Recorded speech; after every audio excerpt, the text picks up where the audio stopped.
The cowboy who protected their family, Apache twins' secret. The gunshot cracked through the canyon before Jake Harrison even saw the rider. His hand went to his Colt as dust exploded from the rocks beside him, and he dove behind a boulder with his horse screaming and rearing. 2 more shots followed, echoing off the red stone walls. He could see them now, 3 men coming hard down the trail, their faces covered with bandanas. Jake fired twice, dropping the lead rider from his saddle, then scrambled higher into the rocks as bullets chipped stone around him. His mind raced back to the ranch, to his sister Lucy and her husband Ben lying dead in their cabin just 2 hours ago. The twins were gone. Emma and Ethan, just 7 years old, vanished without a trace. The attackers had left Lucy and Ben but taken the children, and Jake had tracked them here into Apache territory. He reloaded behind cover, breathing hard, calculating. These men weren't random drifters. They'd known exactly where to find the twins, had planned this raid with precision. The remaining 2 riders split up, one circling left while the other dismounted and took position in the rocks below.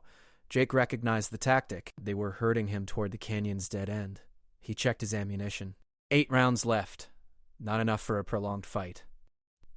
He needed information more than he needed revenge right now. Those children were somewhere out here, probably terrified, and every minute counted. Jake waited until the flanking rider got careless, standing up to get a better angle. He took the shot, hitting the man in the shoulder and sending him tumbling backward. The gunman below opened fire, forcing Jake to stay down, but Jake had seen what he needed. The wounded man was reaching for something in his saddlebag, something that looked like a map or document. Jake took a calculated risk and sprinted from cover, sliding down a steep section of scree as bullets whined overhead.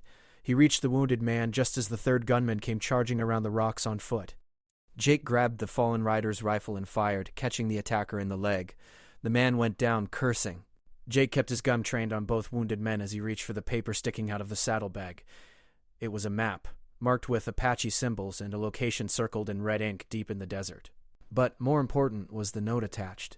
It was written in 2 languages, English and what looked like Apache script. The wounded shoulder man spat blood and laughed. "You're too late, Harrison. The twins are already where you'll never find them. The people have claimed what's theirs." Jake's blood ran cold. The people. That's what the Apache called themselves. But why would they want his niece and nephew? Lucy and Ben had been good neighbors to everyone, never had conflict with the local Apache. Then he remembered something Lucy had told him years ago, something about Ben's first wife. She'd been Apache. She'd died giving birth to stillborn twins, and Ben had mourned her deeply before meeting Lucy. The pieces started falling into place. Emma and Ethan weren't Lucy's biological children. She'd married Ben when they were infants, and Jake had never questioned it. But if Ben's first wife had been Apache, and if there was something special about these twins, something that made them important to the tribe, then this wasn't a simple kidnapping. This was a reclamation. The note mentioned a ceremony, something about bloodlines and prophecy. Jake tied up the wounded men and took the map. He had maybe a day's head start before their partners came looking for them. The location on the map was 50 miles into desert territory that most white men didn't survive crossing. But Jake had spent 3 years living with the Mescalero band in his 20s, learning their language and ways. He knew enough to maybe, just maybe, get to the twins before whatever ceremony was planned took place. He mounted up and rode hard toward the setting sun, the map clutched in his hand and his gun fully loaded. The desert stretched endless before him, and somewhere out there 2 terrified children were depending on him to understand a culture that most cowboys only knew through violence. Jake Harrison had never wanted to return to Apache lands after the way he'd left, after the promises he'd broken and the woman he'd abandoned. But blood called to blood, and family meant everything. The night came fast in the desert. Jake pushed his horse until the animal was heaving, then finally stopped to rest near a dried creek bed. He studied the map by moonlight, tracing the route with his finger. The destination appeared to be an ancient site, somewhere in the Chiricahua Range, where the most traditional bands still held their ceremonies away from white eyes. If he was right about this being a tribal matter rather than a simple kidnapping, then going in with guns blazing would get the twins killed and himself along with them. He remembered the face of Naichi, the woman he'd loved and left behind 12 years ago. She'd been the daughter of a respected elder, and Jake had promised to stay, to become part of her people.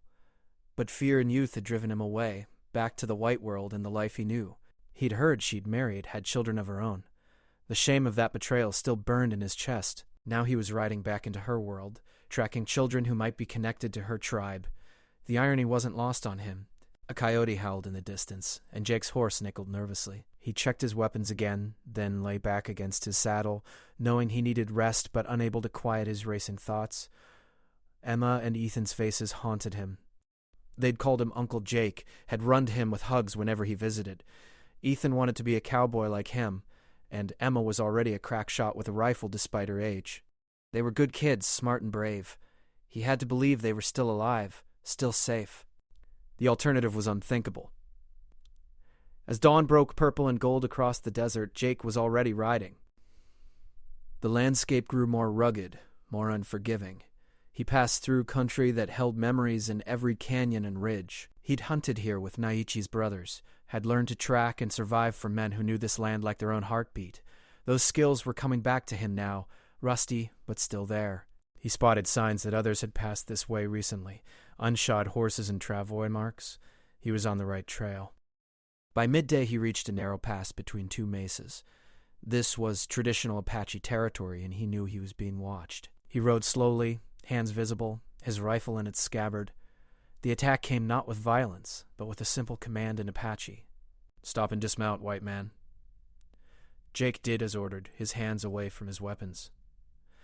3 warriors emerged from the rocks, their faces painted, rifles ready.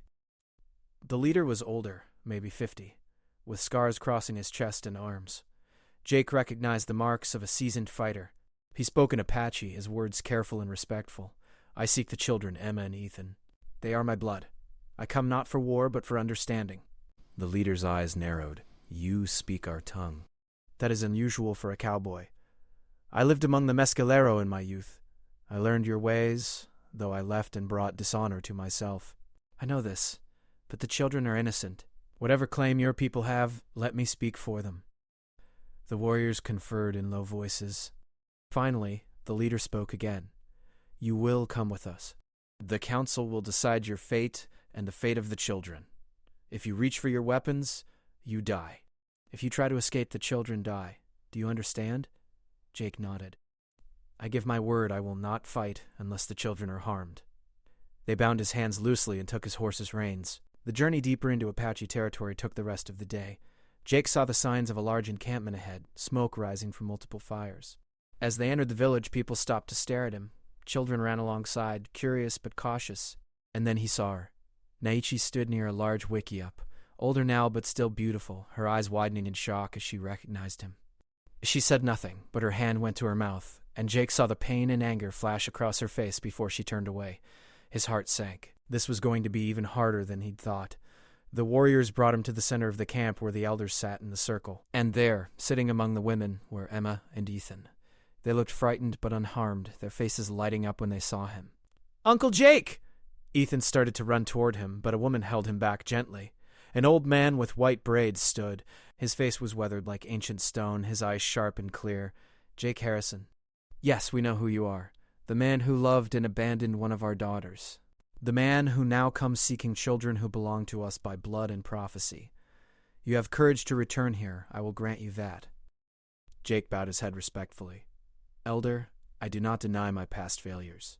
I came to ask why you have taken these children from their home, why their mother and father were killed." The old man's face darkened. "We killed no one. The children's mother and father were found dead by our scouts who were watching over the bloodline. We took the children to protect them from whoever murdered their parents. These twins are sacred to our people. Their father was half Apache, descended from a line of powerful medicine people. Their birth mother died bringing them into this world, but before she died, she made us swear to protect them should danger come. That danger has arrived." Jake felt the ground shift beneath him. "Then who killed Lucy and Ben?" "That is what we are trying to discover. There are those among the white men who fear Apache power, who seek to destroy anything that might unite or strengthen us. These children carry gifts that could awaken old magic, old ways. There are also those among our own people who believe the prophecy is dangerous, that it will bring war. We walk a knife's edge here, cowboy." Before Jake could respond, a commotion erupted at the edge of the camp. A scout came running, shouting warnings. "Riders approaching! 20 men, heavily armed. They carry torches and rope. They come for blood."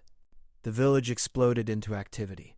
Warriors grabbed weapons, women gathered children, elders began directing people to defensive positions. Jake's bonds were cut, and his gun belt was thrust back at him. The old elder looked at him hard. You claim these children as blood. Will you defend them as Apache defend their own, even against your own people? Jake strapped on his gun belt and checked his rifle. I will. Then stand with us. Naichi, take the twins to the sacred cave. Go now. Naichi emerged from the crowd and took Emma and Ethan by their hands. Her eyes met Jake's for just a moment, and in that moment was a universe of unspoken words. Then she was gone, running with the children toward the cliffs behind the village. The riders came into view, torches blazing even in the afternoon sun. Jake recognized some of them, ranchers from the territory, men he'd drunk with, played cards with. Leading them was Frank Hewitt, a wealthy landowner who'd been trying to push Apache bands off their remaining territories for years. Hewitt's son had been killed in a raid 5 years back, and the man's hatred had only grown since then. Hewitt's voice boomed across the distance. Apache devils, send out the white children and we'll leave you in peace. Keep them and we burn you all to ash. The old elder stepped forward. The children are under our protection. Turn back before blood is spilled that cannot be unspilled. We're done negotiating with savages. Hewitt raised his rifle and fired. The shot missed, but it was the signal for chaos. Both sides opened fire. Jake found himself shoulder to shoulder with Apache warriors, shooting at men he'd once called neighbors. The moral complexity of it tore at him, but Emma and Ethan's faces kept him focused. Whatever else was happening, those children were innocent. The battle was fierce but brief. The Apache had the advantage of position and preparation. 3 of Hewitt's men fell, and the rest began to retreat under withering fire. But Hewitt himself dismounted and came charging toward the village on foot, screaming rage and grief. Jake stepped out to meet him, his gun raised. Frank, stop! This isn't what you think! You're defending the people who killed your own sister Harrison! Have you lost your mind? The Apache didn't kill Lucy and Ben. Someone else did, someone who wanted to blame them and start exactly this kind of war. You're being played, Frank. Hewitt's face twisted with confusion and anger. You're a traitor and a liar. He raised his rifle. Jake fired first. The bullet took Hewitt in the shoulder, spinning him around. He fell, and his remaining men saw their leader go down. The fight went out of him. They gathered Hewitt and their dead and wounded, retreating in disarray. The village was quiet except for the moans of the injured. Jake stood in the center of it all, his gun smoking, his heart pounding. He'd crossed a line he could never uncross. He'd fired on white men to defend Apache. There would be no going back to his old life now. The old elder approached him. You have chosen your side. I hope you understand what this means. I do, Jake said quietly. Now tell me everything about these twins and why they're worth dying for. The council gathered that night in the largest wickiup. Emma and Ethan sat beside Jake, still frightened but trusting him to protect them. Naichi was there too, her face unreadable. The old elder, whose name was Cochillo, began to speak.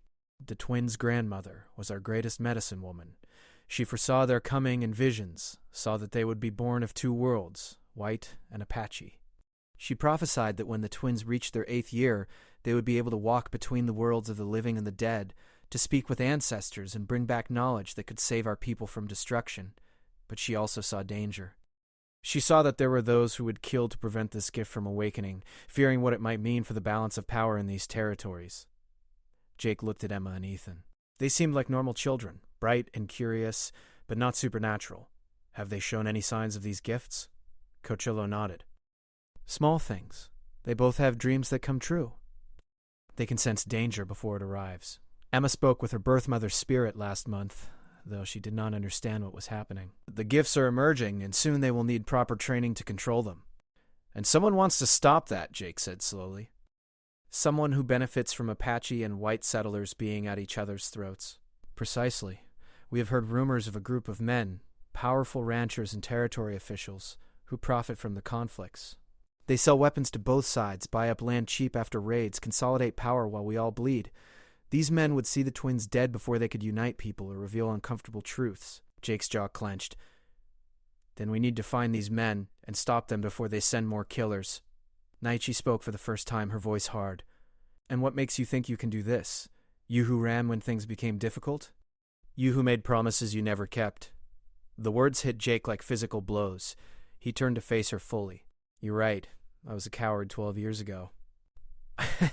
I was young and stupid and afraid of living a life different from what I'd known. I hurt you, and I've regretted it every day since. I'm not asking for forgiveness. I'm asking for a chance to do the right thing now. To protect these children and maybe prevent a war that will destroy everyone we care about. Naichi's eyes glistened with unshed tears. My son died 2 winters ago from white man's sickness. My husband fell defending our village from raiders last spring. I have buried enough of my family. I will not stand by while these children are threatened. She looked at the twins. I will help you protect them, not because I forgive you, but because it is right. Jake nodded, accepting her terms. The elder Kashilo spread a map on the ground, similar to the one Jake had taken from the attackers. We have identified 3 ranches where we believe the conspiracy is centered. They are well guarded, and any direct attack would bring the army down on us. We need proof of their crimes, evidence that even the territorial governor cannot ignore. Then we need someone who can move in white society without suspicion, Jake said. Like someone who can get inside these ranches and find that proof. Kochio smiled grimly. We had hoped you would volunteer, but you will not go alone. Naichi is our best scout and warrior. She will accompany you, disguised as your wife. 2 of our younger warriors who can pass for Mexican vaqueros will also join you. It is dangerous, but it is our best chance. The plan took shape over the next hour. They would leave at dawn, riding first to the town of Silver Creek, where Jake still had friends who might help. Emma and Ethan would remain in the hidden village under heavy guard. Jake spent time with the twins before sleeping, reassuring them, promising he'd return safely. Ethan hugged him tight. Uncle Jake, I saw you in my dreams before the bad men came to our house. You were fighting to protect us, but there was fire everywhere and I couldn't see if you won. Jake's blood chilled. It was just a dream, buddy. I'm going to keep you and Emma safe. But Emma shook her head. It wasn't just a dream. Ethan's visions are always true. You're going to be in danger, Uncle Jake. But Mama's spirit said you're the only one who can stop the bad men. She said you have to face your past before you can protect our future. The words haunted Jake as he lay down to sleep. Children shouldn't have to carry such heavy gifts, shouldn't have to see death and danger. He renewed his vow to himself. Whatever it took, he'd end this threat and give Emma and Ethan a chance to be just kids again. Dawn came with fingers of gold across the desert. Jake met Naichi at the edge of the camp. She wore a simple cotton dress and had tamed her long black hair into a braid. She looked every bit the respectable frontier wife. Their cover story was simple. They were looking to buy ranch land and were surveying properties. The 2 warriors named Diego and Carlos in this guise would be their hired hands. The ride to Silver Creek took 2 days. They traveled mostly in silence, the tension between Jake and Naiche thick enough to cut. But when they made camp the first night, she finally spoke. Tell me about them, the twins. What were they like before all this? Jake poked at the fire with a stick. Smart as whips, both of them. Ethan loves horses, spends every free moment in the stables. Emma is quieter, likes to read, but she's tough as nails. Lucy used to say Emma had an old soul, that she seemed to understand things beyond her years. I guess we know why now. And Lucy, was she good to them? The best. She loved them like they were born from her own body. Ben, too. They were good parents, good people. They didn't deserve what happened to them. Naishi was quiet for a long moment. When I heard you had returned to the territory years ago, I thought about finding you. Part of me wanted to rage at you, to make you feel the pain you'd caused. But another part just wanted to understand why. Why was your promise to me so easy to break? Jake closed his eyes. It wasn't easy. It was the hardest thing I ever did, and it was wrong. I was 22 Naiche. My parents had just died. My brother needed me to help run the ranch. I felt pulled between 2 worlds, and I chose the familiar one. I told myself you'd be better off without me, that I didn't deserve you. Looking back, I see it was cowardice dressed up as noble sacrifice. You are right. It was cowardice. Her voice was sharp as broken glass. But I have learned that holding on to old pain only poisons the person carrying it. I do not forgive you, Jake Harrison. But I will work with you to save these children, and perhaps when this is done we can both find peace. It was more than he deserved, and Jake knew it. Thank you. They rode into Silver Creek at midday. The town was bustling, full of miners and ranchers and the usual collection of drifters and opportunists. Jake headed straight for the Silver Star Saloon, where his old friend Charlie Brennan ran a card game in the back room. Charlie was also the town's best source of information and gossip. The saloon was dim and smoky. Jake spotted Charlie at his usual table, a deck of cards in his hands and a cigar in his mouth. Charlie's eyes widened when he saw Jake, then flicked to Naichi with interest. Well, I'll be damned. Jake Harrison, as I live and breathe. Heard you were dead or in Mexico? And who's this lovely lady? My wife, Maria, Jake said, using the cover name they'd agreed on. We're looking to settle down, buy some land. Thought you might know what's available. Charlie's eyes said he didn't believe a word of it, but he played along. Sure. Plenty of land around here, if you don't mind angry Apache and trigger-happy ranchers. Step into my office. Let's talk private. In the back room, away from prying ears, Jake told Charlie an edited version of the truth. Charlie listened, his face growing grave. You're playing a dangerous game, my friend. The men you're talking about, the ones behind the conspiracy, they've got their fingers in every pie in this territory. Sheriff's on their payroll, half the county officials too. Can you get us onto the Rocking H Ranch? That's Frank Hewitt's spread. I need to see what's in his papers, his records. Charlie rubbed his jaw. Frank's in town recovering from a gunshot wound. Heard he got it fighting Apache. Most of his crew is here with him, leaving the ranch lightly guarded. I might be able to get you in with a story about surveying the property for sale. Frank's been having money troubles lately. Might actually be selling off some acreage. Money troubles? He's one of the richest men in the territory. On paper, maybe. But word is he's in deep to some investors back east. Men who want returns on their money. He's been spending big on something, running up debts. My guess is whatever conspiracy you're investigating, Frank's part of it goes beyond just hating Apache. He needs something these operations provide. The pieces were coming together. Jake felt the familiar rush of a puzzle solving itself. He needs conflict to justify buying up land cheap and consolidating power. But someone's pulling his strings. Someone with money and influence beyond what Frank has. There's a man named Cornelius Grant, Charlie said quietly. He's a territorial official, handles a lot of the land deals and Indian affairs. He showed up in Silver Creek about 3 years ago, right around the time the violence between settlers and Apache started getting worse. He's smooth as silk, always talks about peace and cooperation, but somehow things always seem to escalate after he gets involved. And he's got money to burn. Buying rounds at the saloon, hosting fancy dinners. Makes you wonder where it all comes from on a government salary. Jake and Naishi exchanged glances. Where can we find this Cornelius Grant? He's got an office above the land registry. But you won't get near him without an appointment, and he's cagey about who he sees. Your best bet is still the Hewitt Ranch. If Frank's involved with Grant, there will be correspondence, maybe records of payments. They left the saloon with a plan. Charlie would arrange for them to visit the Rocking H the next morning under the pretense of surveying land. That gave them one night to prepare and gather any additional supplies they needed. As they walked back to the boarding house where Diego and Carlos were waiting, Jake noticed a man watching them from across the street. He was well-dressed, with cold eyes and a face Jake didn't recognize. The man tipped his hat and disappeared into the crowd. Jake's instincts screamed warning. We're being watched, Naiche murmured. I saw him too. Then we moved faster than planned. Tonight, we scout the ranch. If it's as lightly guarded as Charlie says, we might not need the official visit at all. That night, under a sliver of moon, the four of them rode out to the Rocking H. The ranch was sprawling, thousands of acres of prime grazing land, with a large main house and several outbuildings. Jake and Nauchi dismounted a mile away and went in on foot while Diego and Carlos kept watch with the horses. The main house was dark except for a single light in what looked like an office. 2 guards patrolled the grounds, but their routes were predictable. Jake and Naichi moved like shadows, years of training and natural skill making them nearly invisible. They reached the office window and peered inside. A man sat at a desk, not Frank Hewitt, but someone Jake recognized from town. Morton Kane, Frank's ranch foreman and right-hand man. He was going through papers, occasionally writing notes. Jake watched as Kane pulled out a lockbox from the desk drawer and opened it with a key from his pocket. Inside were bundles of letters and what looked like bank receipts. Naichi tapped Jake's shoulder and pointed. One of the guards was coming their way. They pressed flat against the wall, barely breathing as the guard passed within feet of them. When he was gone, Jake carefully tested the window. Locked. He pulled out a thin knife and worked it into the frame, sliding the latch open with practiced ease.